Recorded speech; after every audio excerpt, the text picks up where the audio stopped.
I just have one more question, or rather two small questions, before I let you go. If you had a chance to turn back time and speak to your 25-year-old self, what would you say? And if you had a chance to turn back time and speak to your 40 or 45-year-old self, what would you say? What advice would you give? What would you tell? My past? Your past. Like if you had a chance to turn back time and you're standing face to face with your 25-year-old self. And in the second case, you're standing face to face with your 45-year-old self. What advice, or what would you say? Well, I have only one thing to say, that is, if I were to say to my 25-year-old self, going backward, I would say, Amos, you know that God have it all. Apart from your work, your ministry, and your family responsibility, and your your ministry to the community, your intimacy with God is vital. Knowing His character, knowing His heart, and soaking into Him, growing together with Him, until people can see every part of your life, your nature, the way you, as a father for your children, as a husband to your wife, as a pastor, because I've been a pastor for, so all of this role that you're going to be playing can only become fruitful in every aspect of it if you only would have this major pursuit, is to go to after the heart of God, knowing His character, knowing His thoughts, His plans, which will actually open your eyes to be able to see your future. What are you going to be in the age of 40?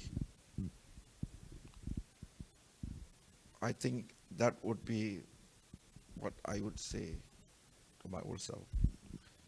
And for 45 years is, I will be correcting myself. Amos, when you were at your turning point, you spent like 3 to 5 hours soaking in the Spirit, and your spirit senses were so sensitive, and so many miracles happened.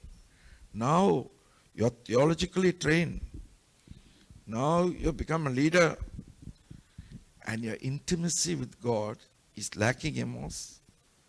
Now you got to increase it and make it vital, because life is all about God and you and you and God. You can only present, you can only be a better person if you are totally dependent on God. Your life, your nature must amplify the life of Christ. I realize that the cross can do so much if your old man is completely nailed.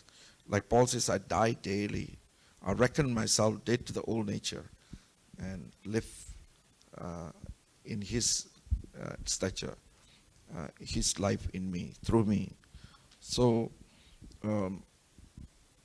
I have encountered a lot of hiccups, and I realized the root problem goes back to the inconsistency of love relationship with God, because that's why you're broken. That's why you're shaped. I've been in very difficult circumstances whereby I was thrown into a city. I paid a lot of my ticket money, haven't paid yet, thrown into that place. I left my ministry, left my family, gone into that place, and God says, all of a sudden, fast and pray until I open the door. I thought it was crazy. You pay more than $2,000 to come here to have an expensive fast. Could have done it at home. So God has to really break me and mold me from my own limitations, where we become so organized that if God don't show to me what's going to be next, I can't trust and I can't go further. I don't know what's going to happen, but God was actually breaking me and molding me. That one incident that if I can remember, if I make that kind of prayer life consistent, then I would not have much limitations and I would have flowed easily with Him and could have done better. So, I was forced into that fast. I was forced into that prayer. And after 3 weeks, the Lord, when He opened the door, it was mind-boggling, unbelievable. A big ministry came out of that prayer and fasting. So I would say to the 45-year-old, don't think you got everything here. Your experience is not enough. The relationship must go even more deeper. Then your kingdom heart and going into places that naturally you will reason, but you can jump into that because you're so led by the Spirit. I don't know whether I answered it. Wow, that's profound. Wow. I think I'll need to hear this recording again and again. If you're young people, you've heard this, you've watched this, I'm sure you've got something out from this conversation. I hope we can continue this conversation. We will continue. We'll do a part 2 of this long overdue conversation. I wish I had this conversation 10 years ago maybe, but it's not too late. Not too late. I hope you benefit from this conversation, and we'll do part 2 of this. Thank you so much, Dr. Amos. Tune in for part 2.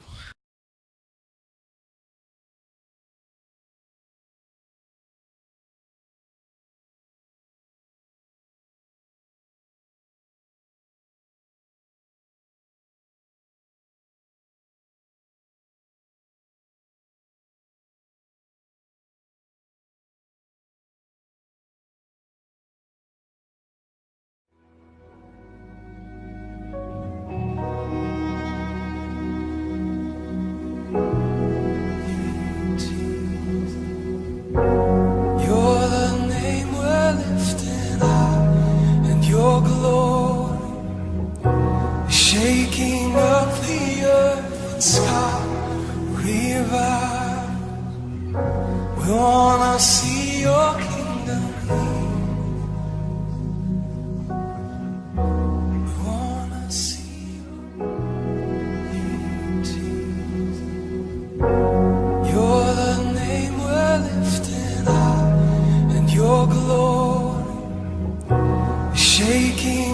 the earth and sky, revive.